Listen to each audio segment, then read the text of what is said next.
من الشيطان الرجيم بسم الله الرحمن الرحيم والذين أوتوا العلم درجات وقال النبي صلى الله تعالى عليه وسلم اطلبوا العلم من المهد إلى اللحد أو كما قال صلى الله تعالى عليه وسلم صدق الله المولى العظيم وبلغنا على رسوله النبي الأمين النبي الكريم ونحن على ذلك من الشاهدين والشاكرين والحمد لله رب العالمين. آواز کم کرنا. آئیے ہمارا سب سے پہلے اپنے آقا مولا جناب سید المرسلین خاتم النبیین طہ یاسین جناب محمد رسول اللہ صلی اللہ علیہ وسلم کی بارگاہ اور عظمت میں نذرانے درود و سلام پیش کریں اور جھوم جھوم کر درود پاک پڑھیں. اللہم صلی علی سیدنا مولانا محمد وعلی آل سیدنا مولانا محمد وسلم. صلاۃ و سلام علیک یا رسول اللہ، صلاۃ و سلام علیک یا حبیب اللہ. غوث اعظم بنے بے سار و ساما مدد قبلہ دی مدد کعبہ ایما مدد بگرداب بلا افتاد کشتی مدد کن یا معین الدین چشتی قادریم نارے یا غوث اعظم بزنم دمد شیخ احمد رضا خان قطب عالم بزنم. اور یا رسول اللہ ہزار بار خوشیم دہند مشک و گلاب منوت نامی تو گفتن کمال بے عدویز. آئیے ہمارا انتہائی عقیدت و محبت کے ساتھ اپنے آقا مولا جناب سید المرسلین خاتم النبیین طہ یاسین کی بارگاہ میں ایک دعا و دعا کرتے ہیں. اللہم صلی علی سیدنا مولانا محمد وعلی آل سیدنا مولانا محمد وسلم. صلاۃ و سلام علیک یا رسول اللہ، صلاۃ و سلام علیک یا حبیب اللہ. حضرات، آپ کا عظیم الشان اجلاس مدرسہ اسلام کے زیر اہتمام منعقد ہے. دعا ہے کہ اللہ تبارک و تعالی اس جلسے کو قبول فرمائے. آمین. مجھ سے پہلے آپ نے بہترین خطاب حضرت علامہ مولانا مفتی شاہی جمالی صاحب کو ملا. جزاک اللہ. اور شاعر اسلام حضرت علامہ مولانا حافظ القاری عثمان منظری صاحب اور بہترین نظام حضرت حافظ القاری عمران احمد صاحب سے سماعت کیا. ہمارے کرم فرما قاری عمران صاحب نے میرے تعلق سے بہت سارے جملے کہے. حقیقت میں اس کا مستحق نہیں ہوں. من عالم کی من دانم، میں تو صرف اپنے نبی کے دین کا ایک چپراسی ہوں. دعا ہے کہ اللہ تبارک و تعالیٰ قبول فرمائے. یہ آپ حضرات کی جانب سے ہمارے گلوں میں پھولوں کا ہار ڈالا جا رہا ہے. دعا ہے کہ اللہ تبارک و تعالیٰ قیامت کے دن سب کے گلوں میں اپنے محبوب کی شفاعت کا ہار ڈالے. حضرات، خدا کی قسم اگر ہم سوچیں تو دل لرزتا ہے. نبی کی غلامی نے ہمیں اتنا اونچا مقام دیا کہ ہم آئے، ہمارا استقبال کیا گیا. جی شاندار کرسی لگائی گئی، بہترین مائک دیا گیا، پھولوں کا ہار ڈالا گیا.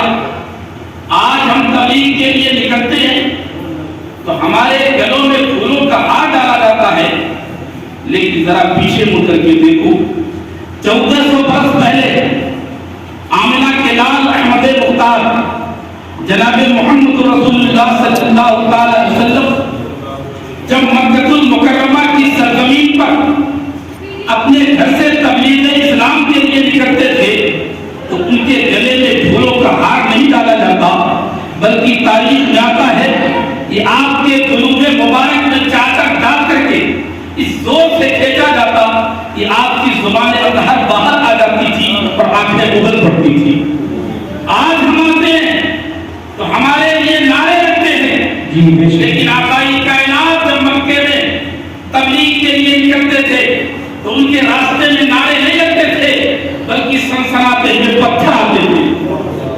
آج نبی کی غلامی نے ہمیں وہ مقام عطا فرمایا کہ آج ہم گھر سے نکلتے ہیں تو لوگ ہمارے راستوں میں اپنی پرکھیں بچھاتے ہیں، لیکن یہ عاملہ کے لال تبلیغ کے لیے جب مکہ المکرمہ میں نکلتے تھے تو اہل مکہ آپ کے راستے میں کوڑے ڈالتے تھے اور آپ حالت سجدہ میں ہوتے تو آپ کے سر مبارک پر اونٹ کی اوجھڑی ڈال دی جاتی۔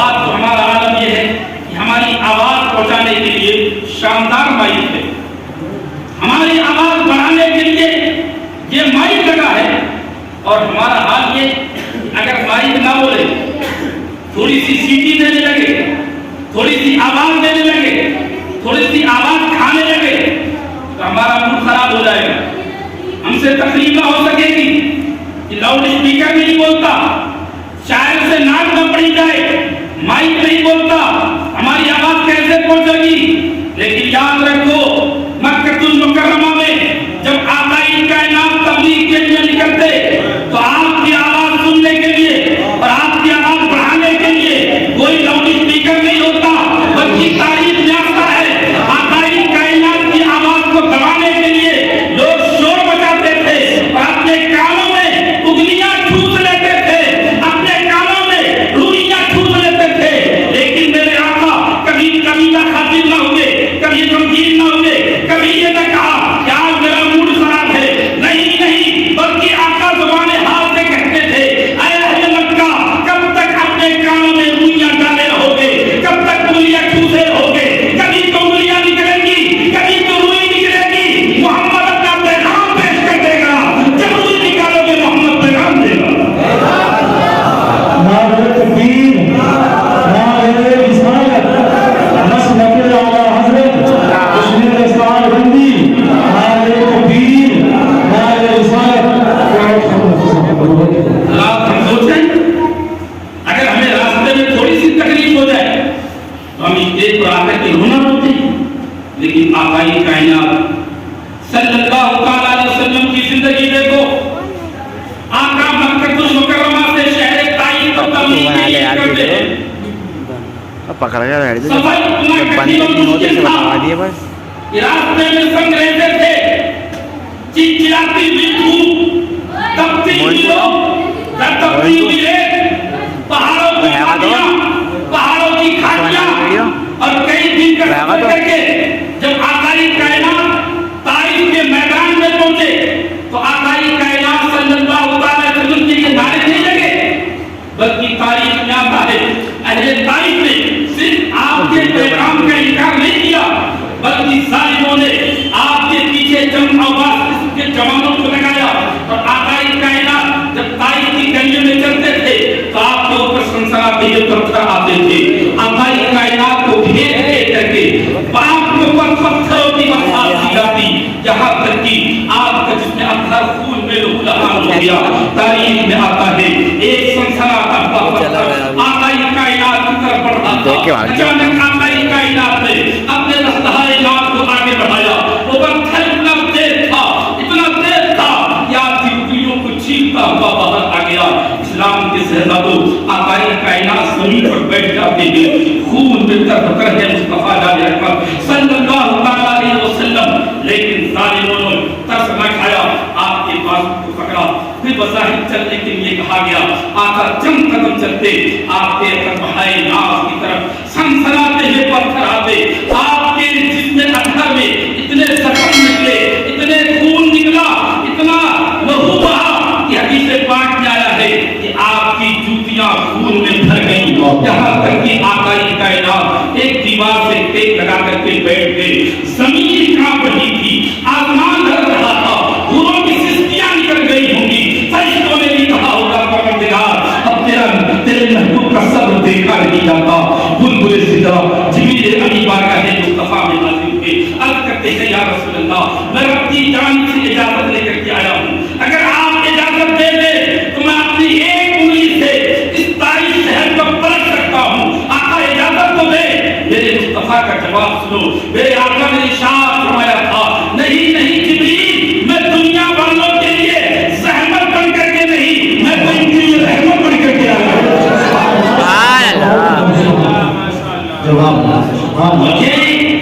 کوئی عام شخصیت نہیں، مسلمانوں ہم اپنی خدمت پر جتنا ناز کریں وہ کم ہی کم ہے۔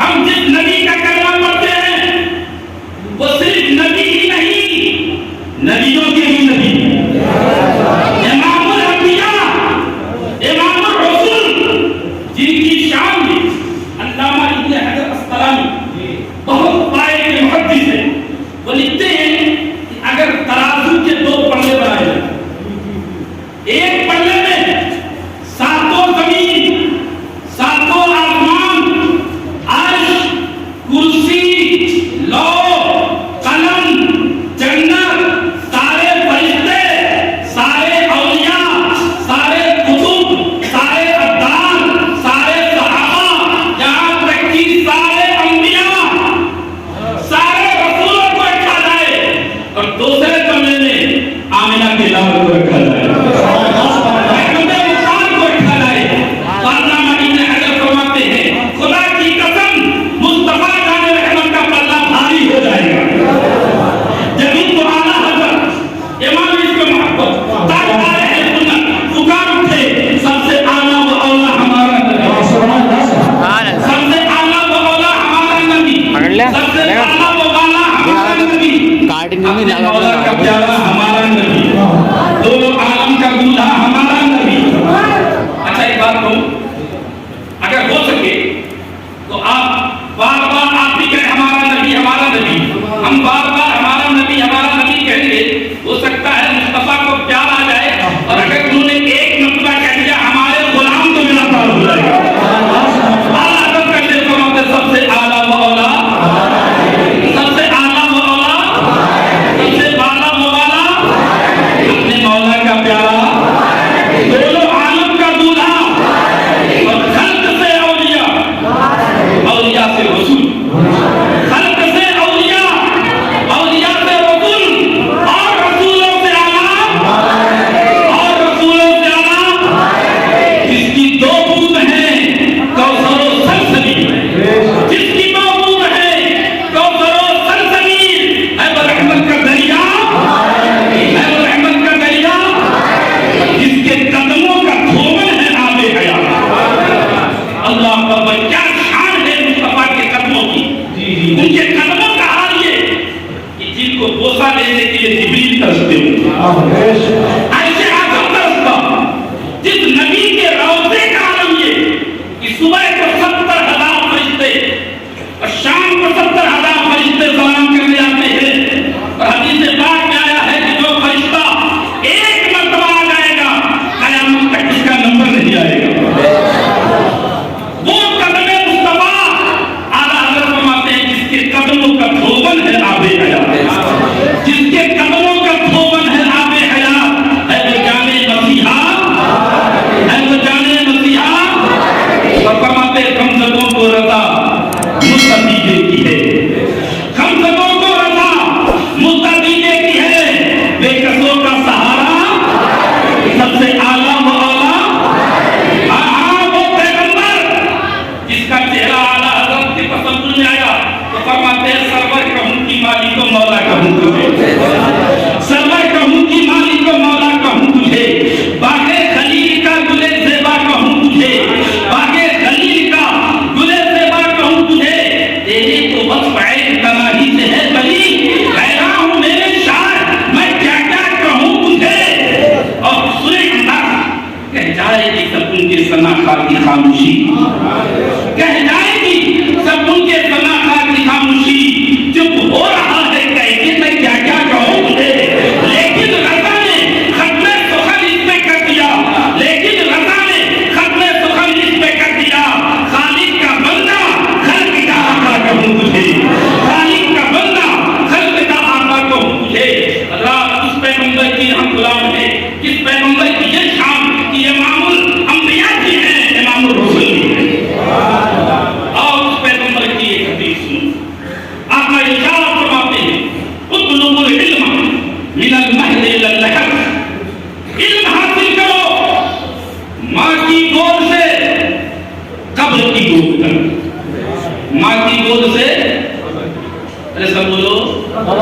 اور آپ جہاں بیٹھے ہیں نہیں، یہ رسول کا گھر ہے. کس کا گھر ہے؟ آقا نے ارشاد فرمایا المسجد بیت اللہ والمدرسہ بیتی، مسجد اللہ کا گھر ہے، مدرسہ میرا گھر ہے. آقا جب مدینہ تشریف لائے تو آپ نے سب سے پہلے مدرسے کی بنیاد رکھی. اس کی بنیاد رکھی. اس مدرسے کا نام کیا تھا؟ کسی کو یاد نہیں؟ اصحاب صفہ کا چبوترا. آج بھی حجاج کرام جب وہاں جاتے ہیں تو مسجد نبوی کے اندر گنبد خضرا سے ملا ہوا اصحاب صفہ کا چبوترا ہے، اور اس چبوترے پر آج بھی حاجی لوگ نماز پڑھ کے جاتے ہیں. اس لیے کہ نبی کے تلامذہ وہاں پر تھے، نبی کے شاگرد وہاں رہتے تھے. اور اللہ کا شکر ہے کہ مجھے بھی وہ موقع ملا کہ حج کے موقع پر بار بار اصحاب صفہ کے چبوترے پر نماز پڑھنے کا موقع ملا. میری دعا ہے کہ اللہ تعالیٰ سب کو وہ دن دکھائے. سب سے پہلا مدرسہ اصحاب صفہ کا چبوترا. آقائی کائنات کا جو اصل و اشارہ فرماتے ہیں علم حاصل کرو ماں کی دودھ سے. کہاں سے؟ میں چند باتیں بتاؤں گا، اگر سمجھ جائے تو آپ ذرا یاد کر کے جانا، کیونکہ یہ آج ہماری بات سچی نہیں کہ گلشن اسلام سے آج دو پھول کھلیں گے. اور میری دعا ہے کہ اللہ ان پھولوں کی خوشبو سے زمانے کو معطر فرمائے، اور انہیں حافظ قرآن کے ساتھ ساتھ عامل قرآن بنائے، عالم قرآن بنائے، دین کا سپاہی بنائے، دین کا حامی بنائے. تو میں کہہ رہا تھا اللہ کے رسول نے فرمایا علم حاصل کرو ماں کی گود. اس کا مطلب یہ ہے کہ مدرسہ پہلا نہیں ہے، اس سے پہلے بھی کوئی مدرسہ ہے. یہ دوسرا مدرسہ ہے جس میں آپ بیٹھے. بچے کے لیے سب سے پہلا مدرسہ ماں کی گود ہے. اور یہ مذہب اسلام ایسا مذہب ہے جب بچہ پیدا ہوتا ہے تو پیدا ہوتے ہی بچے کی تعلیم شروع ہو جاتی ہے، پڑھائی شروع ہو جاتی ہے. آپ کہیں گے ایسے کیسے؟ آؤ دیکھو، بچہ جب پیدا ہوتا ہے تو آپ نے دیکھا ہوگا کہ بچہ پیدا ہونے کے بعد روتا ہے. بولو روتا ہے کیوں روتا ہے؟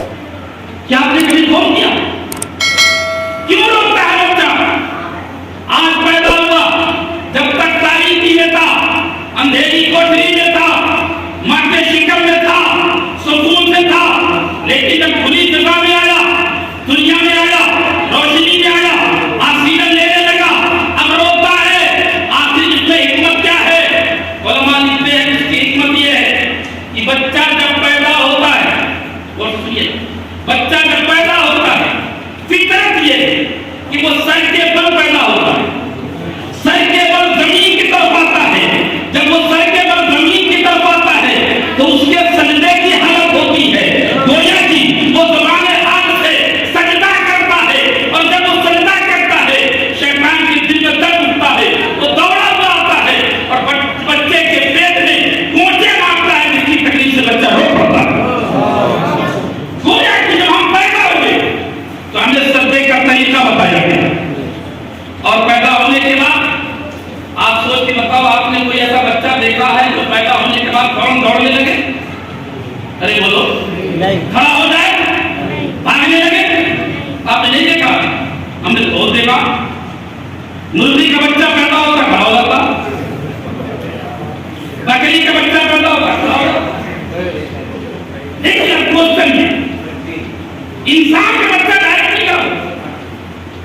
مرغی کا بچہ فوراً کھڑا ہو جائے، بکری کا بچہ فوراً کھڑا ہو جائے، جانوروں کا بچہ فوراً کھڑا ہو جائے. لیکن انسان جو اشرف المخلوقات ہے، اس کا بچہ ڈائریکٹ نہیں کھڑا ہوتا. وہ زمانے تک ماں کی آغوش میں ہوتا ہے، باپ کی گود میں ہوتا ہے، اور جب چلنے کا نمبر آتا تو ڈائریکٹ نہیں، کچھ دنوں تک وہ گھٹنوں کے بل چلتا ہے. ارے اس کے بل چلتا ہے؟ ارے سب بولو، کیوں چلتا ہے؟ کیوں گھٹنے کے بل چلایا گیا؟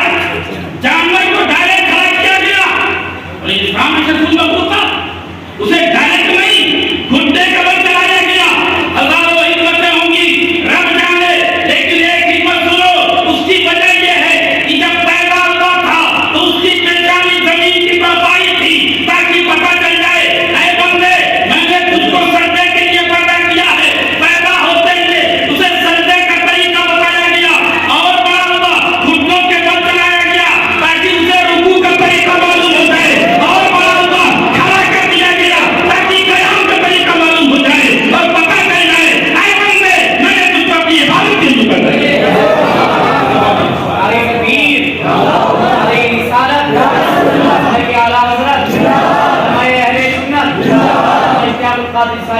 ہماری تکبیر، ہماری رسالت، اور ایک حکمت اور سنیں اور سمجھیے گا، یاد کیجیے گا.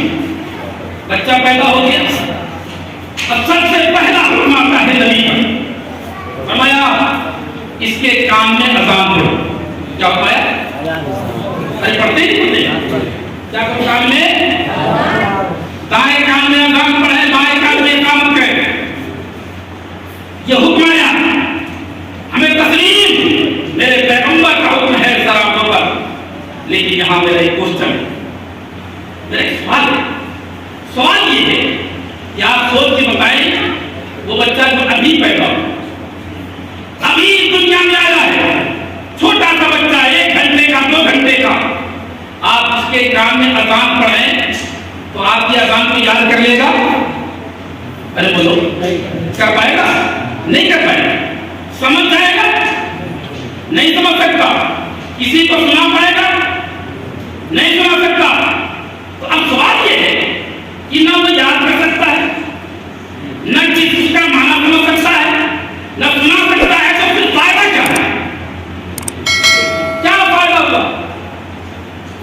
آج ہماری جماعت کے ضلع مراد آباد کے بہت زبردست عالم دین، اور یہاں تقریباً سب کے استاد، یہاں تقریباً سب کے استاد مفکر اسلام فقیہ العصر حضرت مفتی سلیمان صاحب قبلہ تشریف لا چکے ہیں. میرے پاس ان کا بیان ہوا ہے اور بہت قابل شخصیت، انتہائی قابل. لیکن میں آپ سے پوچھتا ہوں کہ مفتی صاحب آ کر کے آپ کے سامنے عربی میں تقریر کرنے لگے تو آپ کے لیے کسی کام کی ہے وہ تقریر؟ ارے بولو نہیں. کیوں؟ سمجھ میں نہیں آ رہی ہے تقریر. بھیا جی سمجھ میں نہیں، جو سمجھ میں آئے وہ تقریر فائدہ کرے گی نہیں کرے گی. اس لیے سمجھنا ضروری ہے. اب میں آپ سے پوچھنا چاہتا ہوں، اللہ کے رسول فرماتے ہیں اس کے کان میں اذان پڑھو. لیکن میں نے آج میں تصور میں پوچھا، یا رسول اللہ یہ تو سمجھ نہیں پائے گا، یاد نہیں کر پائے گا، سنا نہیں پائے گا، تو میرے اذان کا فائدہ کیا ہوگا؟ اس کے اندر حکمت کیا ہے؟ وہ حکمت سمجھ لو، زندگی سمجھ جائے گی. علماء فرماتے ہیں حکمت یہ ہے کہ بچہ جب پیدا ہوتا ہے اس کا ذہن سادے کاغذ کی طرح ہوتا ہے.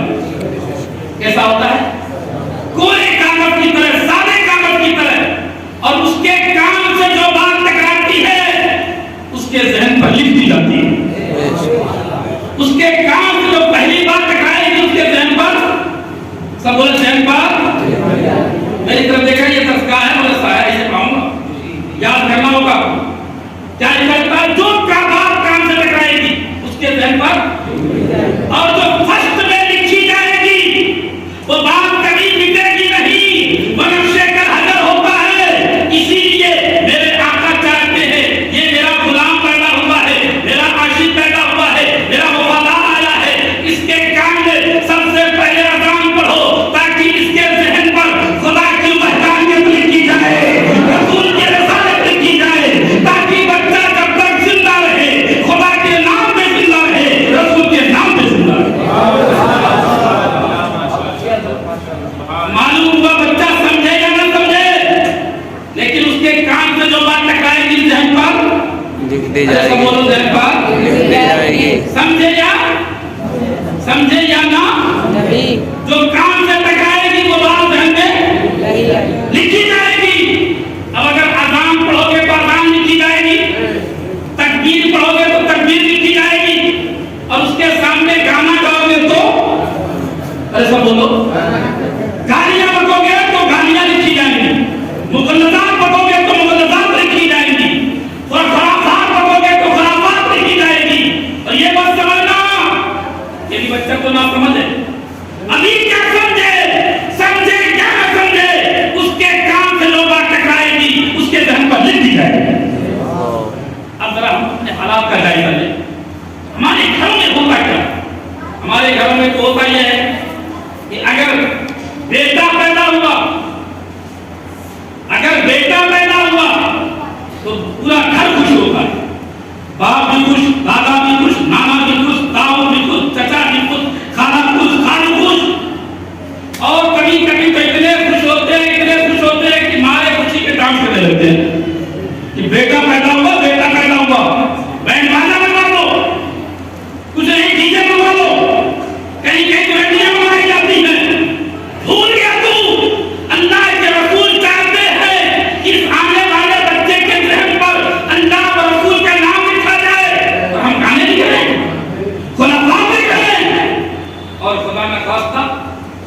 اگر بیٹی پیدا ہو جائے تو ہمارا حال کیا ہوتا ہے؟ ہمارا تو حال یہ ہوتا ہے کہ اگر خدا نہ خواستہ بیٹی پیدا ہو گئی، دادی اماں نکل کے آئیں، 60 سال کی عمر ہے، منہ میں دانت نہیں، پیٹ میں آنکھ نہیں، پوچھا کیا ہوا تو منہ لٹکا کے کہتی کیا ہوا؟ لوڈیا ہوئی ہے۔ تو ایسا ہے، اور اگر خدا نہ خواستہ کسی عورت سے 4-5 لڑکیاں مسلسل پیدا ہو گئے تو پھر تو اس کا جینا حرام کر دیتے ہیں، اس کو اتنے تانے دیے جاتے ہیں کہ جب سے یہ گھر میں آئی اس نے کیا کیا ہے، لوڈیا کرنے کرتی ہو۔ میں آپ سے اتنا چاہتا ہوں سلام کی سزا دو، سوچ کے بتاؤ اس عورت کا کیا قصور؟ بیٹا دینا یا بیٹی دینا یہ کس کا کام ہے؟ ارے بولو، رب کی مشیت، جسے چاہے بیٹا دے جسے چاہے بیٹی دے، تم کون ہوتے ہو اطاعت کرنے والا؟ اب ذرا سوچو، ماں بھی تانا دے رہی ہے، پڑوسی بھی تانا دے رہے ہیں، عزیز خلاف تانا دے رہے ہیں، اقارب بھی تانا دے رہے ہیں، اس کا جینا حرام کر دیا، اس کا جینا گناہ کر دیا، اس کا جینا حرام کر رہے ہو۔ اسلام کے سردا کو یاد رکھو، بیٹا دینا یا بیٹی دینا رب کا فیصلہ ہے، رب چاہے جسے بیٹا دے جسے بیٹی دے، اگر تم رب کے فیصلے کے خلاف زبان کھولتے ہو، کسی عورت کو تانا دیتے ہو، تو یاد رکھو اس عورت کو تانا نہیں، رب کے فیصلے کے خلاف زبان کھولنا ہے، اور جو رب کے فیصلے کے خلاف زبان کھولتا ہے وہ دنیا میں بھی تباہ ہوگا اور قیامت میں بھی برباد ہو جائے گا۔ بار بار گھروں میں تو حالت بن جاتی ہے کہ خدا کی قسم جسے کہتے ہوئے شرم محسوس ہوتی ہے۔ مولانا امام صاحب کاشی پور کے قریب سے ایک ساتھ فتویٰ لے جائے، تنخواہ واپس کئی سال تو فتویٰ لکھ کے دے دیا گیا، اس کے بعد وہ کہنے لگے حضرت کہیں تعمیر دے دیجیے۔ میں نے کیا بات ہے، تعمیر تو لکھتا نہیں۔ بولے میں نے اپنی بیٹی کی شادی کاشی پور میں کر دی تھی، اس کی 4 لڑکیاں ہو گئی ہیں، بیٹی امید سے ہے، اس کے شوہر نے کہہ دیا ہے کہ اگر اب سے لڑکی پیدا ہوگی میں تجھے طلاق دے دوں گا۔ میرا کلیجہ پڑ گیا، مسلمانوں سوچو تو صحیح، ہم کہاں تک پہنچ گئے، ہماری یہ غیرت کس حد تک آ گئی کہ طلاق تک کی نوبت آ رہی ہے۔ یاد رکھو، بیٹا دینا یا بیٹی دینا یہ رب کا فیصلہ ہے، جسے چاہے بیٹا دے جسے چاہے بیٹی دے، تم کون ہوتے ہو بولے؟ اور خدا کی قسم بیٹیاں تو رحمت ہیں۔ آقا نے ارشاد فرمایا جس کے پاس 3 بیٹیاں ہوں اور صحیح تعلیم و تربیت کے بعد صحیح جگہ نکاح کرے تو آقا ارشاد فرماتے ہیں کل میرے ساتھ جنت میں اس طرح جائے۔ آقا نے اپنی انگلیاں ملا کر ارشاد فرمایا میرے ساتھ جنت میں داخل ہوا۔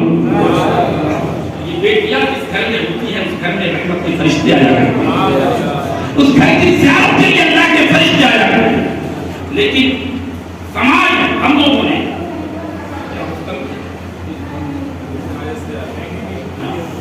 ہمارا حال کیا ہوگا؟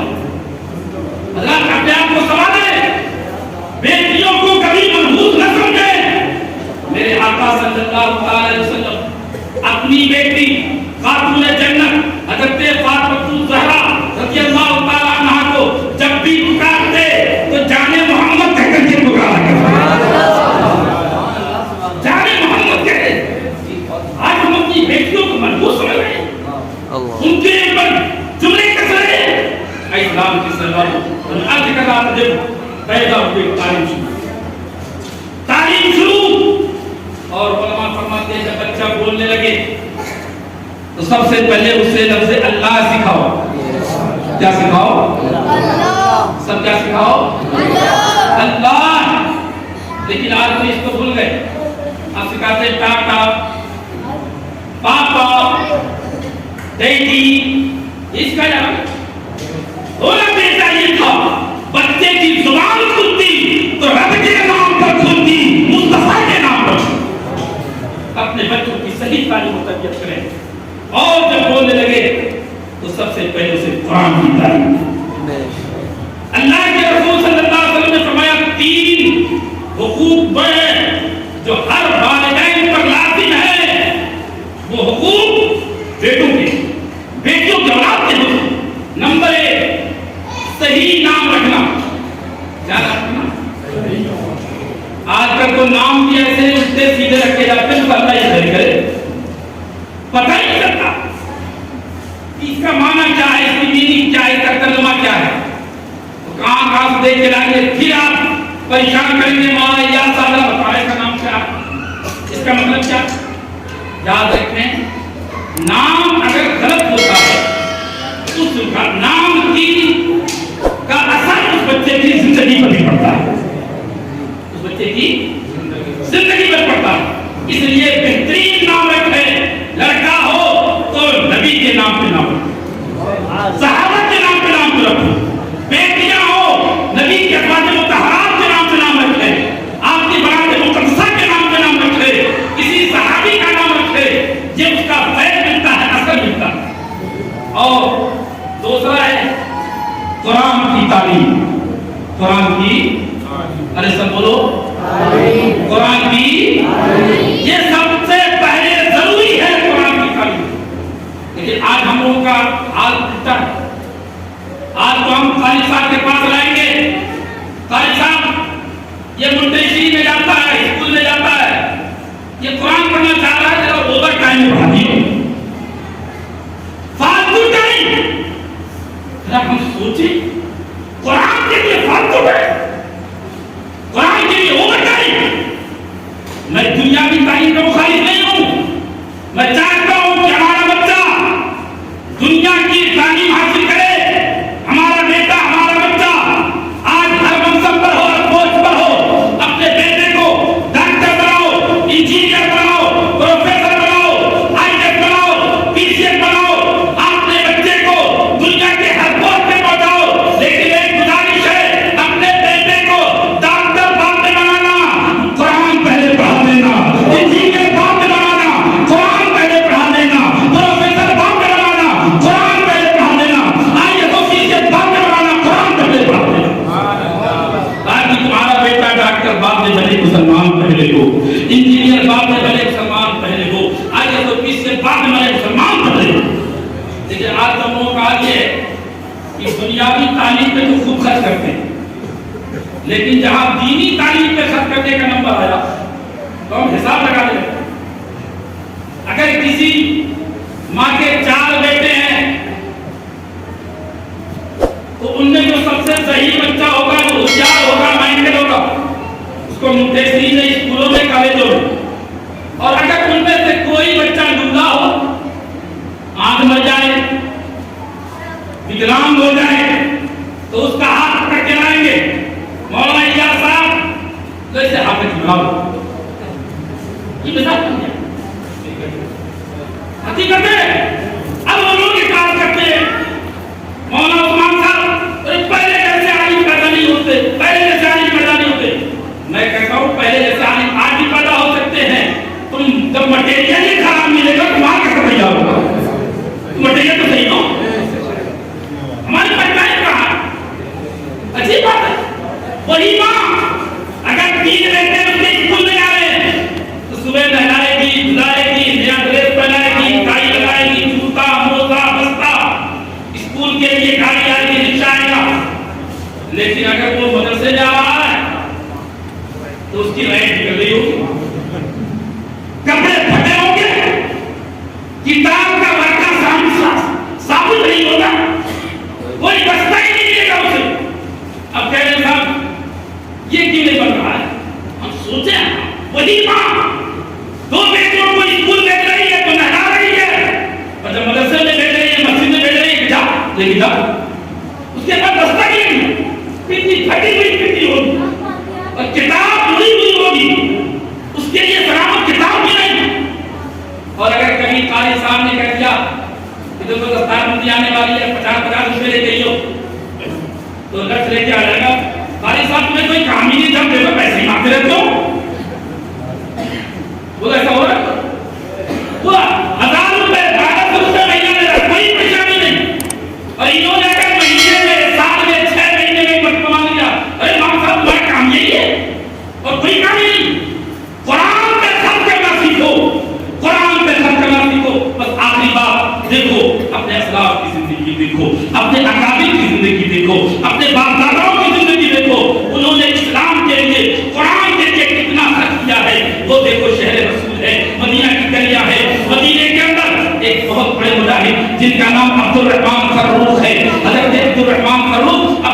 وقت کے مجاہد ہیں، اپنے وقت کے فوجی ہیں. آپ کی شادی ہوتی ہے، ابھی شادی کے بس آخری بات سنیں، یہ بات سنیں، آخری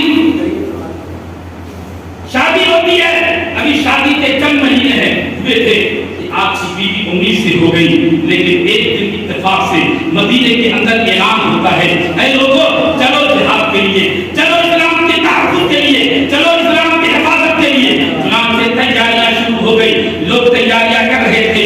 حضرت عبد الرحمن فروخ بھی اب تیاریاں کرتے ہیں. تیاریاں کرتے کرتے آخر میں وہ دن آ ہی گیا جس دن کا انتظار تھی، جس دن کا انتظار تھا. وہ تاریخ آ گئی جس تاریخ کا انتظار تھا. چنانچہ ہم سارے لوگ تیاریوں میں مصروف تھے.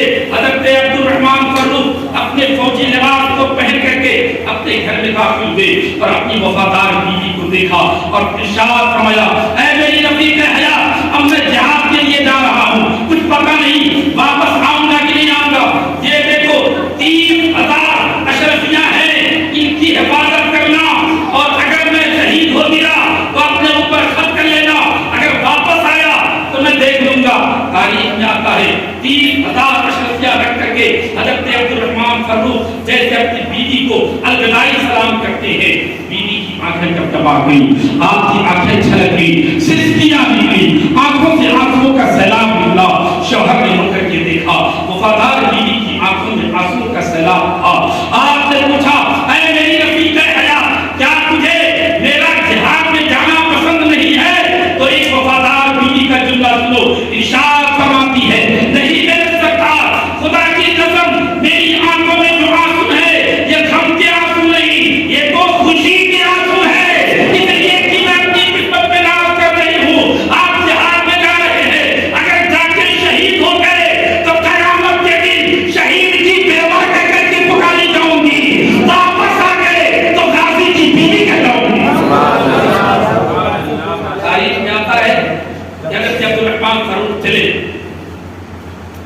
آپ جب دستے کے ساتھ پہنچے، ایک قلعے کا محاصرہ کیا، جنگ ہوتی رہی، ایک قلعہ فتح ہوا، دوسرے پر اٹیک کیا گیا، دوسرا فتح ہوا، تیسرے کا نمبر آیا، سلسلہ چلتا رہا، اتنا لمبا چلا کہ تاریخ میں آتا ہے حضرت عبد الرحمن فروخ 27 سال تک باہر رہے،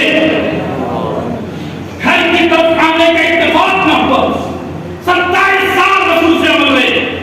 ادھر آپ کی بیوی کے شکم سے ایک بڑا خوبصورت بچہ پیدا ہوا، بڑا ذہین بچہ پیدا ہوا، بڑا ہوشیار بچہ پیدا ہوا، بڑا دانشور بچہ پیدا ہوا. ماں نے بڑی تمناؤں کے بعد، بڑی خوشیوں کے بعد، بڑے ارمانوں کے بعد اس بچے کی پرورش کرتی ہے. وہ ماں بچے کو پالتی رہی، وہ بچہ پڑھتا تھا،